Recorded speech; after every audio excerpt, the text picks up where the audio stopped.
اور پاکستان بھر سے تشریف لائے ہوئے انتہائی ہونہار طلباء و طالبات، وفاقی وزیر تعلیم ڈاکٹر خالد مقبول صدیقی، وفاقی وزراء، مہمانان گرامی، خواتین وزرات، السلام علیکم۔ چند گزارشات آپ کی خدمت میں کرنا چاہوں گا۔ سب سے پہلے میں اس یوتھ کنونشن میں قوم کے انتہائی قابل نوجوان بیٹے اور بیٹیوں کو دل کی اتھا گہرائیوں سے خوش آمدید کہتا ہوں، اور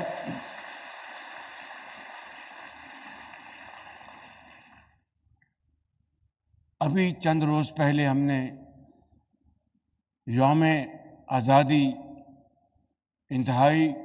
جوش و خروش سے منایا، اور ان خوشیوں میں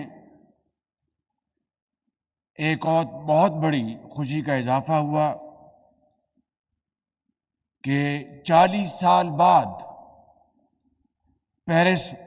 اولمپکس میں پاکستان نے گولڈ میڈل جیتا، اور قومی ہیرو ارشد ندیم نے ان خوشیوں کو دوبالا کیا۔ میں سمجھتا ہوں کہ یہ ہے وہ سبق کہ ارشد ندیم نے ہمت نہیں ہاری۔ بہت زندگی میں اندھے تھپیڑوں کا مقابلہ کیا، مگر جستجو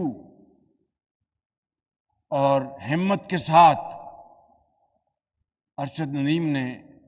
دن رات محنت کی اور پاکستان کو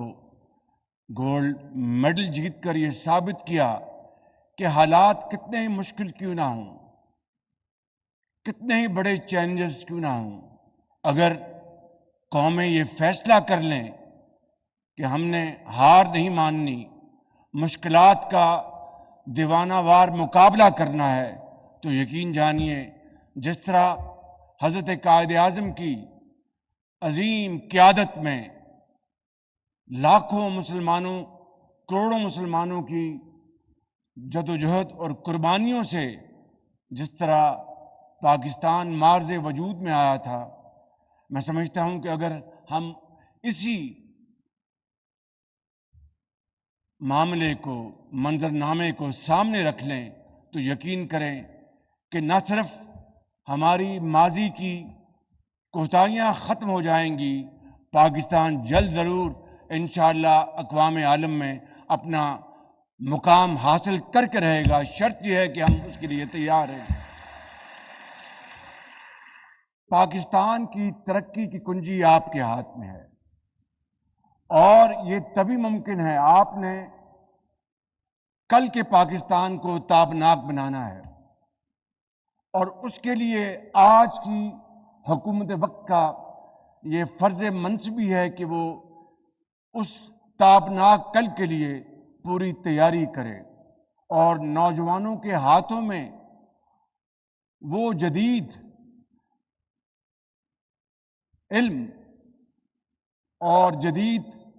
ٹیکنالوجی آپ کے ہاتھوں میں تھمائے، جس سے کہ آپ پاکستان کے اندر ترقی اور خوشحالی کا انقلاب لا سکیں۔ اور ابھی جس طرح بتایا کہ یہ جو اوپن اسکالرشپ میں کمپٹیشن ہوتا ہے، چیئرمین مختار صاحب نے پچھلے 3 سال سے پاکستان سر فہرست رہا ہے، تو مجھے بتائیے کہ کوئی شک ہے، کسی کو کوئی ڈاؤٹ ہے کہ ہماری نوجوان نسل اگر ان کو مواقع مہیا کیے جائیں تو اللہ تعالیٰ کے فضل و کرم سے نہ صرف ماضی کے جو نقصانات ہیں ان کا خاتمہ ہو جائے گا، پاکستان کی طرف معاشی لحاظ سے، دفاعی لحاظ سے کوئی میلی آنکھ سے نہیں دیکھ سکے گا۔ مگر شرط اول یہ ہے کہ اکابرین کو ایک اجتماعی قوت کے ساتھ، یکسوئی کے ساتھ، اتفاق اور اتحاد کے ساتھ آگے بڑھنا ہوگا۔ میں صرف چند مثالیں دینا چاہتا ہوں کہ اس سفر میں، 77 سال کے سفر میں یقیناً عظیم کامیابیاں بھی ہیں اور ناکامیاں بھی ہیں، اور اگر ہم صدق کے دل کے ساتھ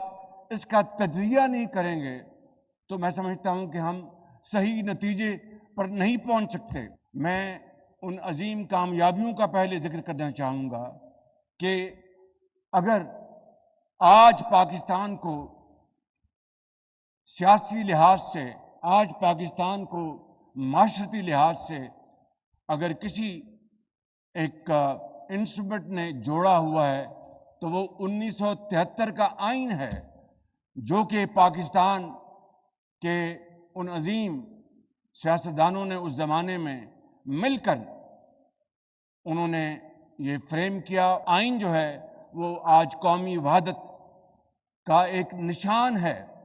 ہمارے 100 اختلافات ہوں گے لیکن 73 کانسٹیٹیوشن کے اوپر کسی کو کوئی قطعاً کوئی اختلاف نہیں۔ اسی طریقے سے میں سمجھتا ہوں کہ پاکستان ایک ایٹمی طاقت بنا، تمام تر مشکلات کے باوجود دنیا میں بے پناہ پابندیاں لگانے کی کوشش کی، لیکن جب فیصلہ قوم کر لے، جب فیصلہ اٹل ہو تو پھر اللہ تعالیٰ مدد کرتا ہے، اور آج پاکستان ایک ایٹمی قوت ہے اور اسلامی ممالک میں پہلا اور واحد ایک اسلامی ملک ہے جس کو اللہ تعالیٰ نے یہ عظیم طاقت عطا فرمائی ہے۔ قیامت تک دشمن جو ہے ہماری طرف میلی آنکھ سے دیکھ نہیں سکتا۔ اسی طریقے سے اگر میں یہاں پر یہ کہوں کہ جو دہشت گردی تھی پاکستان کے اندر، جس کے خاتمے کے لیے 70,000 پاکستانیوں نے اپنی جانیں نچھاور کی، اور اس کے لیے زندگی کے ہر شعبے سے تعلق رکھنے والے فرد نے اپنا حصہ ڈالا، چاہے وہ ایک ماں ہے، چاہے وہ ایک جوان ہے، بیٹا ہے، استاد ہے، ڈاکٹر ہے، انجینئر ہے، افواج پاکستان کے افسر ہیں، جوان ہیں، ان کی اولادیں ہیں، پولیس ہے، اور اسی طریقے سے پورے چاروں صوبوں کے اندر لوگوں نے قربانیاں دیں۔ 70,000 تب جا کر یہ ناسور کو ہمیشہ کے لیے دفن کیا گیا۔ بدقسمتی سے یہ ہے وہ ہماری ناکامی کی ایک علامت، بدقسمتی سے پچھلے چند سالوں میں بعض غلطیوں کے بنا پر دوبارہ دہشت گردی اونٹ کر آئی ہے، وگرنہ اس کا مکمل طور پر خاتمہ ہو چکا تھا، اور اس کے نتیجے میں جہاں پر 70,000 عظیم پاکستانیوں نے قربانیاں دیں، وہاں پر پاکستان کی معیشت کو $150 ارب کا نقصان پہنچا۔ جنہوں نے ہمیں اس کام کے اوپر کہا کہ جناب آپ فلاں طاقت کا مقابلہ کریں، انہوں نے صرف $20 ارب ہمیں دیے، ہماری معیشت کو $150 ارب کا نقصان پہنچا۔ تو یہ ہے وہ صورتحال جس کا پھر دنیا کو اس کا فائدہ پہنچا۔ پاکستان میں تو دہشت گردی ختم ہوئی، لیکن دنیا کو اس کا فائدہ پہنچا کہ وہاں پر بھی دہشت گردی جو ہمارے ہمسایہ ملک سے ہوتی تھی اس کا خاتمہ ہوا، اس کے لیے عظیم قربانیاں دی گئیں۔ اور میں سمجھتا ہوں کہ اس میں ان تمام دفاعی اداروں کا بھرپور کنٹریبیوشن ہے جس کو قوم ہمیشہ یاد رکھے گی، چاہے وہ ہماری بری فوج ہے، چاہے ہماری ایئر فورس ہے، چاہے ہمارے لا انفورسنگ ایجنسیز ہیں، پاکستان کے عوام ہیں۔ ایک زمانہ تھا کہ زراعت ترقی کی سمت میں بہت تیزی سے آگے بڑھ رہی تھی، اور پاکستان کو کہا جاتا تھا، اور آج بھی یہ بات درست ہے کہ we are green basket for the Gulf states, لیکن اس خواب کو شرمندہ تعبیر کرنے کے لیے بے شمار موقع تھے، مگر انفارچونیٹلی اس کو ہم نے پوری طرح اس سے فائدہ حاصل نہ کیا۔ اور میں اگر اس بات کو نامکمل چھوڑوں گا تو اپنے آپ سے بھی زیادتی کروں گا اور آپ سے بھی، کہ جہاں پر یہ عظیم کامیابیاں ہمیں ملی اللہ تعالیٰ کے فضل و کرم سے اور اجتماعی کاوشوں سے، وہاں پر آج پی آئی اے جو ایک زمانے میں اس کے بارے میں جو لوگو تھا، great people to fly with, اور آج ہمیں پی آئی اے کو آج پرائیویٹائز کرنا پڑ رہا ہے۔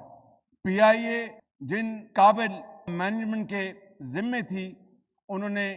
ہمارے بعض برادر ممالک میں ان کی ایئر لائنز قائم کر کے دی۔ اسی طریقے سے پاکستان کا 5 سالہ ترقیاتی منصوبہ، اس کی باقاعدہ کاپی کی گئی اور جنوبی کوریا نے پاکستان کو فالو کیا، اور آج بدقسمتی سے ہماری ترقی اور جنوبی کوریا کی ترقی کا جب آپ موازنہ کرتے ہیں تو پھر ہمیں اس کے اوپر ایک لمحے کی تاخیر کے بغیر ہمیں اس بات کا فیصلہ کرنا ہے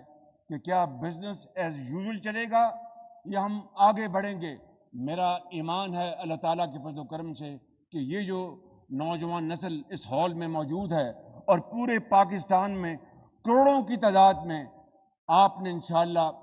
اس پاکستان کی تقدیر بدلنی ہے، اور اس کے لیے میں آپ کو آج یہاں پر بلا خوف تردید کہنا چاہتا ہوں کہ ہمارے جو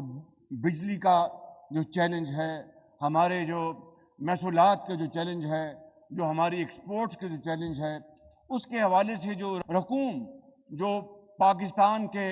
جو ڈیولپمنٹ فنڈ میں موجود ہیں، میں آپ کو یہ کہنا چاہتا ہوں کہ جہاں پر ہم نے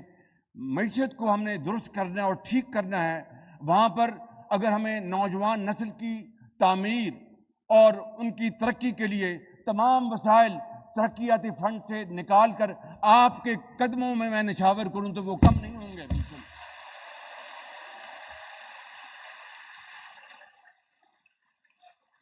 بڑے ادب اور انکساری کے ساتھ کہنا چاہتا ہوں کہ یہ بات صرف یہ کوئی جذباتی بات نہیں ہے۔ آپ یاد کریں میاں نواز شریف کے دور میں جب وہ وزیر اعظم تھے اور میں پنجاب میں خادم تھا، تو لاکھوں لیپ ٹاپس میرٹ پر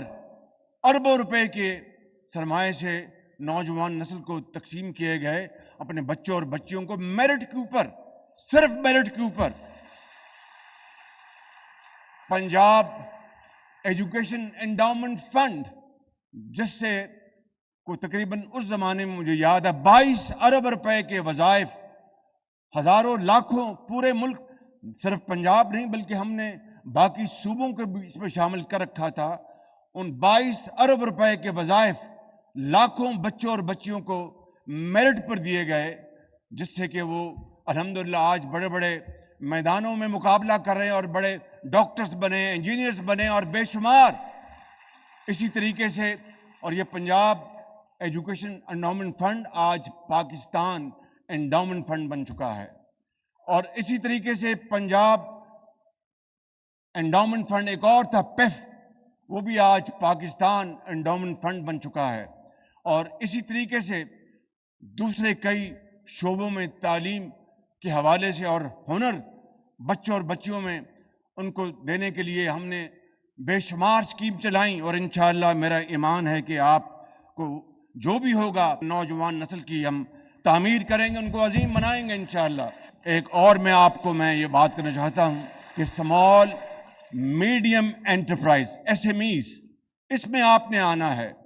اور ابھی میں نے گورنر اسٹیٹ بینک سے 3 دن پہلے میٹنگ کی ہے، وزیر خزانہ کو بھی درخواست کی، گورنر اسٹیٹ بینک کو بھی درخواست کی کہ اسمال میڈیم انٹرپرائزز، چاہے وہ دیہاتوں میں زراعت پر مبنی ہوں،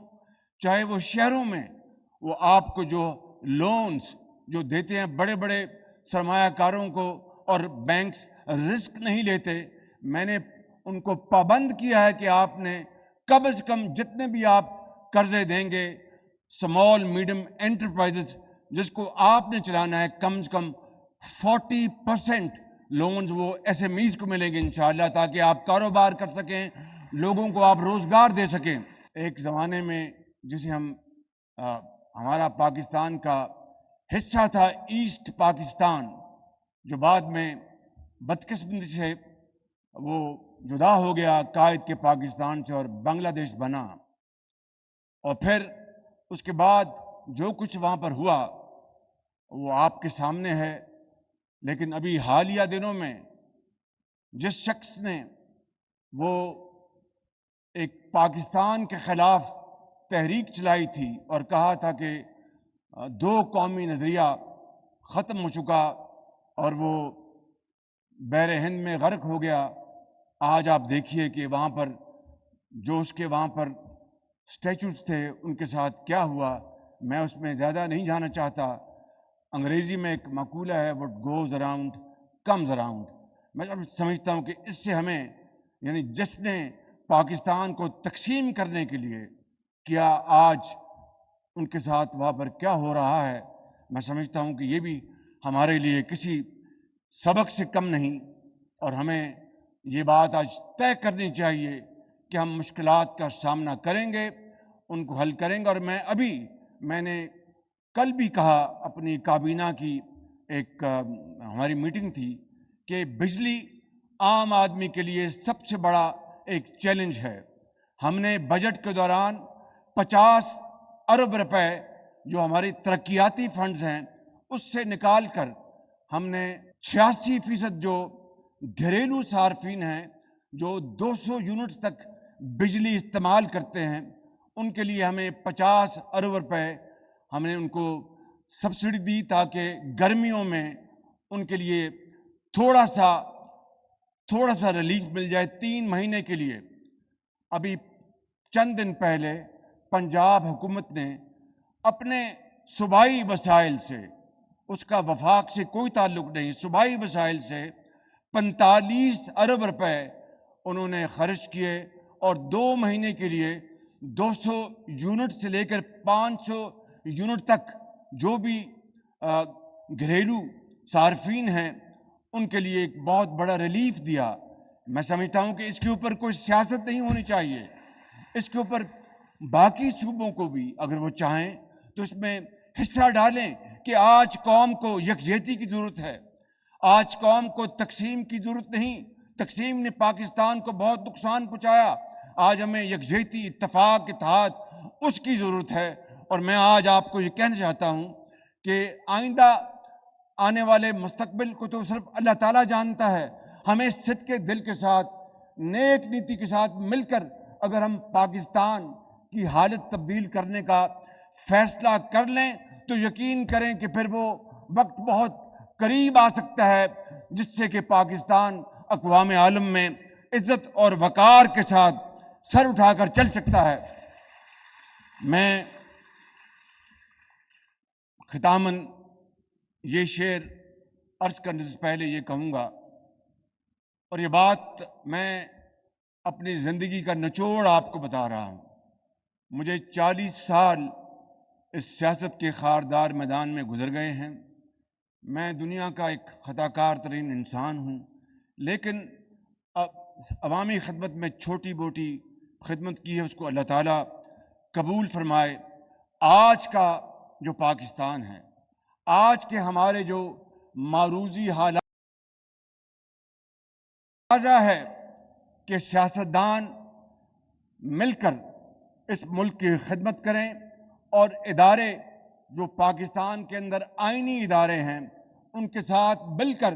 اپنے اپنے دائرے میں رہتے ہوئے ہم پاکستان کی شبانہ روز خدمت کریں گے تو یقین کریں کہ تاریخ ہمیشہ ہمیں یاد رکھے گی، وگرنہ آنے والی نسلیں ہمیں معاف نہیں کریں گے۔ اس لیے میں آج آپ کو بلا خوف تردید کہتا ہوں کہ میں آج اگر پاکستان کا خادم ہوں تو پاکستان آرمی کا جو سپہ سالار موجود ہیں، یقین کریں کہ یکجاں دو قالب ہو کر صرف پاکستان کے عظیم مقصد کے لیے ہم کام کر رہے ہیں۔ بالکل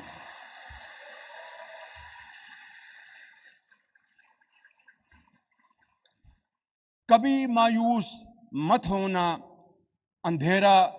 کتنا بھی گہرا ہو۔ کبھی مایوس مت ہونا، اندھیرا کتنا ہی گہرا ہو۔ سحر کی راہ میں حائل کبھی بھی ہو نہیں سکتا، سویرا ہو کے رہتا ہے۔